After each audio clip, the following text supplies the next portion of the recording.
नमस्कार दोस्तों, स्वागत है आपका एक बार फिर से हमारे इस चैनल सनातन बेला पर। दोस्तों, अगर आप अपने जीवन में कुछ नया सीखना चाहते हैं तो चैनल को सब्सक्राइब जरूर कर लें।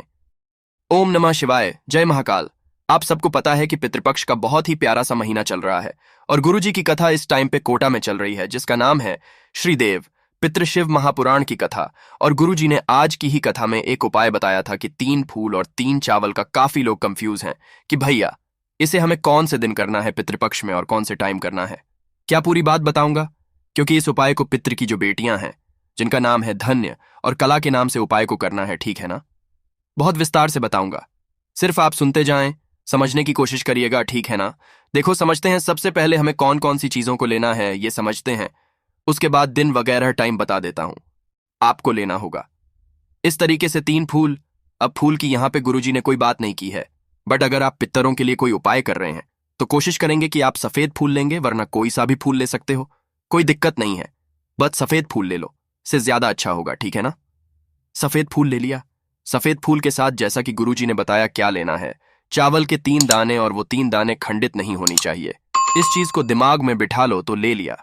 अब आगे बढ़ते हैं कि हमें अब इन सब चीजों का करना क्या है। स्क्रीन पर आपको कटोरी दिख रही है, तो हम सभी के घरों में क्या होती है? स्टील की कटोरी होती है। तो एक छोटी सी स्टील की कटोरी लेना, और इस कटोरी में क्या करोगे? 3 चावल के दाने डालेंगे और 3 यहां पे फूल डाल, ठीक है ना? डाल दिया। और इसमें कुछ भी नहीं डालना है आपको। 3 चावल के दाने और 3 फूल, और इसको, और उसके बाद इस कटोरी को अपना नाम और गोत्र, फिर से बोल रहा हूं, अपना नाम और गोत्र बोल करके अपना फेस रखना साउथ डायरेक्शन, दक्षिण दिशा। और आपके घर का जो दरवाजा होता है, जो चौखट होता है, उस चौखट पे चाहे तो लेफ्ट साइड या फिर राइट साइड, जहां पर भी आपकी इच्छा हो, रख सकते हैं। अब बात आती है भैया, हम कौन से टाइम पे रखेंगे? ये तो आप बता दो तो आप कोशिश करेंगे। पूरे पितृपक्ष के दौरान किसी भी एक दिन, ऐसा नहीं कि रोज करना है, नहीं, किसी भी एक दिन आपको शाम के टाइम पे रखना होगा। सुबह नहीं, शाम के टाइम पे रखना, और इसको ढक करके रख देना, ठीक है? न रखने के बाद जब आप अगले दिन सुबह उठे, स्नान वगैरह करेंगे और उसके बाद इस कटोरी को फिर यहां से उठाएंगे, ठीक है? न उठाने के बाद लेके चले जाएंगे महादेव के मंदिर में। जैसे ही मंदिर में हम पहुंचते हैं, सबसे पहले दर्शन किसके होते हैं? नंदी बाबा के नहीं होते हैं। तो आप क्या करेंगे? उस कटोरी में से 3 फूल को निकालेंगे और 3 चावल के दानों को निकालेंगे। उसको अपने दाहिने हाथ में, राइट हैंड में लेंगे, और नंदी बाबा का एक पैर उठा हुआ होता है। आपने देखा होगा। तो आपको क्या करना है? पितृ की 3 बेटियां हैं, जिनका नाम मैंने स्क्रीन पे भी लिखा था, यहां पे बोल पे भी रहा हूं। आप नोट करना चाहें तो नोट कर लें कौन कौन से नाम हैं। एक नाम है मैना, ठीक है? दूसरा नाम है धन्य, और तीसरा नाम है कला, ठीक है? धन्या और कला, इन 3 बेटियों का नाम लेकर के, जो कि पितृ की 3 बेटियां मानी जाती है, इनका नाम लेकर के उन तीनों दोनों चीजों को, 3 फूल और 3 चावल के दानों को, नंदी बाबा की उठा वाला पैर होता है, इस पे एक बार स्पर्श कराना, यानी कि टच कराना, ठीक है न? टच कराने के बाद क्या करोगे? आप फिर पहुंच जाओगे महादेव के शिवलिंग के पास में, ठीक है? पहुंचना। हम सबको पता है कि महादेव का पूरा परिवार शिवलिंग पे ही विराजमान है। पता है कि नहीं पता है आपको? फिर आपको क्या करना है? जो आपके पास में 3 चावल और 3 फूल है, जो नंदेश्वर महादेव के चरणों पे आप टच करा के लाए हैं, वही आपको फिर से माता अशोक सुंदरी के स्थान पे पितृ की तीनों बेटियों का नाम लेके एक बार फिर से वहां पे रखना होगा। बेटियों का नाम एक बार फिर से बोल रहा हूं, आप नोट करना चाहे नोट करें। मैना, धन्य, और तीसरा नाम क्या है? तीसरा नाम है आपका कला, ठीक है? इन 3 बेटियों का नाम लेके वहां पे रख देना, और उसके बाद महादेव के पास गई हो तो एक लौटा जल भी महादेव के शिवलिंग के ऊपर अपने पितरों के नाम से समर्पित कर देना। और आपको कुछ भी करने की जरूरत नहीं है ना? करके देखिएगा, इससे पितृ बहुत खुश होते हैं। और अभी गुरुजी की जो कथा चल रही है, रिसेंट में आज की ही कथा में गुरुजी ने इस चीज को बताया, तो मुझे लगा आप सबको जरूर याद दिलाना चाहिए, ठीक है ना? समझ में आई बात मेरी? चलो, अब हम लोग इसी वीडियो में आगे बढ़ लेते हैं अपने कुछ और उपाय की तरफ। अब जो आगे मैं आपको 2 उपाय और बताऊंगा, वो गुरुजी की एक है जिसका नाम है तर्पण, जिसमें गुरुजी ने पितृपक्ष पे करने वाले बहुत सारे उपाय अपने हाथों से लिखे हैं, ठीक है ना? तो उसी उपाय की बात करेंगे, ठीक? चलो, अब दूसरा उपाय क्या है? हमें लेना होगा इस तरीके से एक सफेद कपड़ा, आप चाहें तो रुमाल ले सकते हैं, कुछ भी, नया हो पुराना हो चलेगा, बट साफ सुथरा होना चाहिए, ठीक है ना? ले लिया। अब इस सफेद कपड़े के साथ हमें लेना होगा काली मिर्च। अब काली मिर्च को यहां पे कोई गिनती नहीं है, बस एक चुटकी काली मिर्च लेना है ना? ले लिया। साथ ही साथ आपको लेना होगा तिल भी, एक चुटकी काली मिर्च और एक चुटकी काला तिल। इतना लेने के बाद क्या करोगे? आपको लेना होगा जब, ठीक है ना? थोड़ा सा एक चुटकी जौ भी लेना है। इन तीनों चीजों को इस सफेद कपड़े में आपको डाल देना है।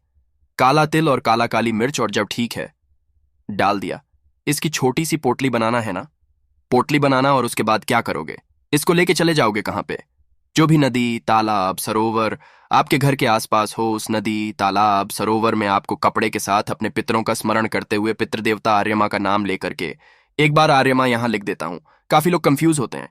अब मैं बोल भले राहु आर्यमा, आर्यमा एक्चुअली है, इसको लिखा ऐसे जाता है, ठीक है? तो आर्यमा के नाम से आपको वो चीजें नदी में प्रवाहित करती हैं।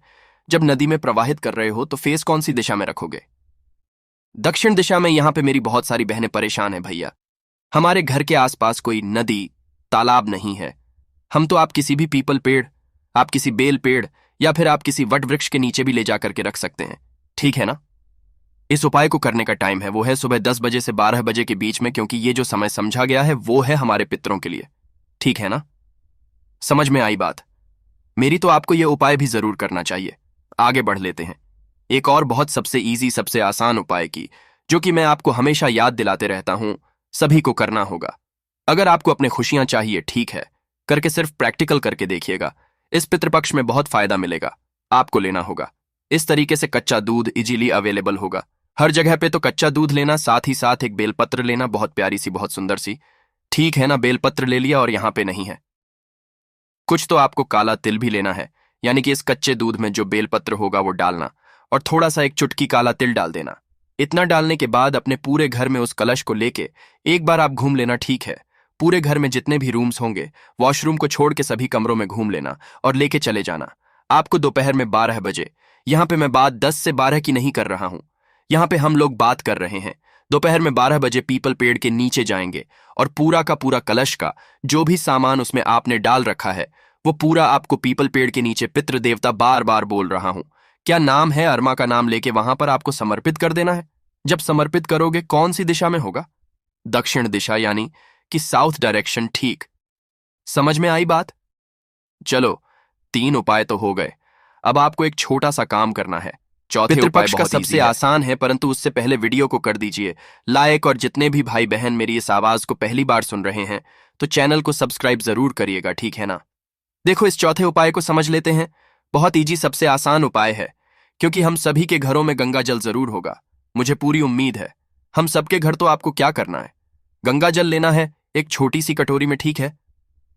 अब ऐसा नहीं कि थोड़ा सा ले लो, नहीं, पूरी कटोरी को गंगा जल से भर देना, भर दिया ना? अब आपको यहां पे 2 चीजों की जरूरत होगी। वो 2 चीज कौन सी है? आपको लेना होगा यहां पे काला तिल, बहुत चुटकी, एक चुटकी यहां पर आपको काला तिल लेना है। दूसरे नंबर पर फिर से हमें लेना होगा क्या? जौ, यानी कि पहला काला तिल और दूसरा जौ, एक एक चुटकी, दोनों चीजों को लेना। जिस कटोरी में आपने गंगा जल लिया था, कटोरी में आपको काला तिल और जौ को डाल देना है, ठीक है ना? डालने के बाद क्या करेंगे? इसको लेके आपको क्या करना है? अपने पूरे घर में एक बार फिर से घूम लेना है। क्या करोगे? पूरे घर में एक बार फिर से घूम लेना। घूमने के बाद क्या करोगे? आपको उसको लेके जाना होगा। जिस तरीके से देखो हाथ से गिराया जा रहा है, इस जल को ना आपको भी क्या करना है, उस कटोरी का जल कुछ इसी तरीके से नदी, तालाब, सरोवर, जो भी आपके घर के आसपास हो, पितरों का स्मरण करते हुए, ध्यान करते हुए समर्पित है न? काफी लोग कंफ्यूज होंगे, भैया पितृ को तो इस तरीके से जल नहीं चढ़ाया जाता, इधर साइड से चढ़ाया जाता है।